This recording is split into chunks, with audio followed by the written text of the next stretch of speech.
happens when a broken man gets everything he ever wanted: money, fame, power. He started as a true underdog and became the most feared fighter in the UFC. He had it all: millions of dollars, global respect, and a loyal partner by his side.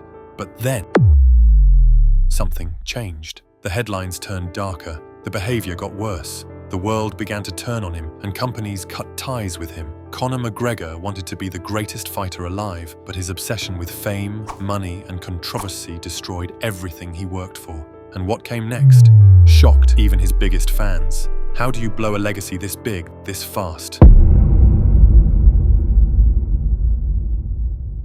Conor McGregor was born in Crumlin, a rough neighborhood in Dublin, Ireland, a place where dreams rarely survived, let alone came true. He wasn't born into money. He was a plumber, didn't have the connections, and by all odds should have ended up like every other working-class kid.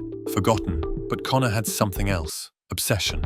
By 2013, he got his big break debuting in the UFC and immediately making noise. He knocked out Marcus Brimage in just 7 seconds. He perfectly predicted the end of his fight with Jose Aldo. I felt when we stared down, I felt his right hand was twitching a little bit, but it was a subtle tell for me. He is ready to unload that right hand, but I feel that could be a downfall for him.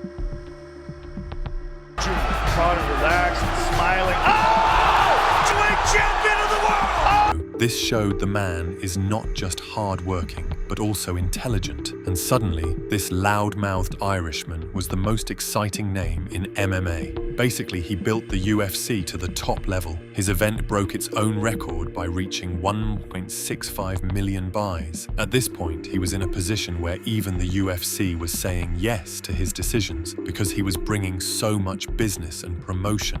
But the world didn't fall in love with his fists. They fell in love with his persona. The designer suits, the billionaire swagger, insane conferences. Conor didn't just fight, he performed. But while the world saw confidence behind the scenes, a different version of Conor was starting to form, one that would eventually destroy everything. It was in 2014 that the world saw his cockiness for the first time, during the fight with Dustin Poirier. Look, don't get me wrong, I like the kid. He's a quiet little hillbilly from the back arse of nowhere. You know, I've nothing against the guy, you know what I mean? I'm sure he grew up in a circus or a fair, or, you know, he's a nice little kid. So, Cletus, or, you know, his cousin's probably named Cletus or something. I don't know, he's a nice kid. From there, his cockiness kept growing and people loved it. He had a psychological game that shocked the world. Conor McGregor humiliated his opponents so badly before the fight that they were already defeated in their minds. It was the first time the industry had seen this level of mental warfare, and it was working flawlessly for him. His trash talk wasn't just for show, it was a weapon that gave him a real edge long before the cage door closed. But what if that cockiness wasn't just confidence? What if it was something darker, something that would eventually tear everything apart? He had officially become a global icon. From there, it only got crazier. Multi-million-dollar contracts, magazine covers, his own whiskey brand, and the ultimate crossover, a boxing match with Floyd Mayweather. That fight earned him over $100 million, and overnight Conor became a business mogul, not just a fighter. But success did what no opponent could ever do it: weakened his hunger. He started pulling out of fights, skipping training camps,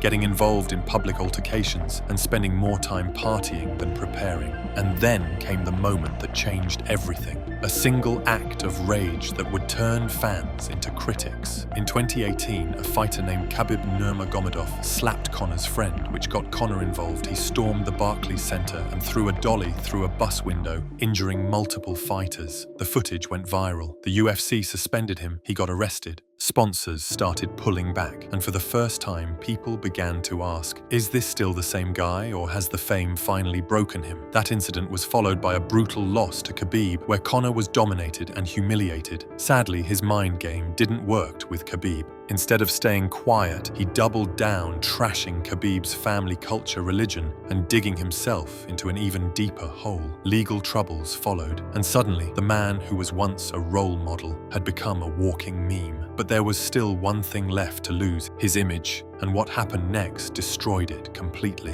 In 2020, footage leaked of Conor punching an old man in a pub over a disagreement about his whiskey brand. He already had a bad reputation using his fighting skills on regular people. On one occasion, he allegedly assaulted a famous Italian musician, and at another event, he sent a man to the hospital by punching him in the face while promoting his pain relief spray. Then came the cheating scandals, then the assault allegations, then the sexual misconduct cases. Mikita had taken him to court over a rape case. She alleged that he choked her 3 times and raped her. He lost the case and eventually pleaded guilty to rape and ordered to pay out €248,000. At that point, companies cut ties with him. Many retailers removed his Popper 12 whiskey brand from the shelves. The Irish public, who once worshipped him, began turning on him. And in the octagon, he was no longer feared. Just when everyone thought he was done for good, he shocked the world once again. In 2020, this bout marked McGregor's return to the octagon after a 15-month hiatus following his loss to Khabib. In the fight with Donald Cerrone, McGregor secured a victory in just 40 seconds of the first round. People thought he was making a comeback, but instead, he became a cautionary tale. If he had retired at that point, it would have been so much better for him, but he wanted to become a cautionary tale for other fighters, so he proceeded to fight Dustin Poirier. At the press conference, Conor wasn't cocky at all. He showed nothing but respect for Dustin. He had done the same in his previous fight with Donald Cerrone.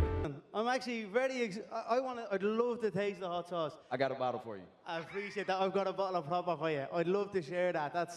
So, you know what I mean? He's putting in the work. I've been highly impressed. I think the whole business has been highly impressed.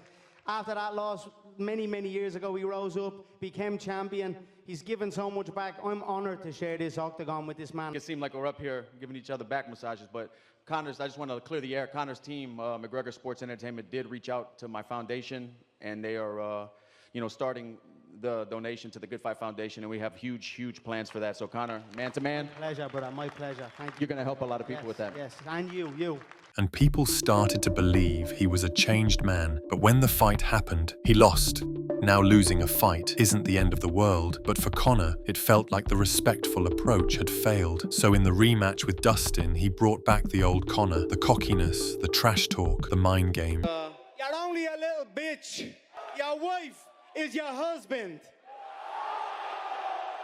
Joe Lee's wife. Joe Lee's wife.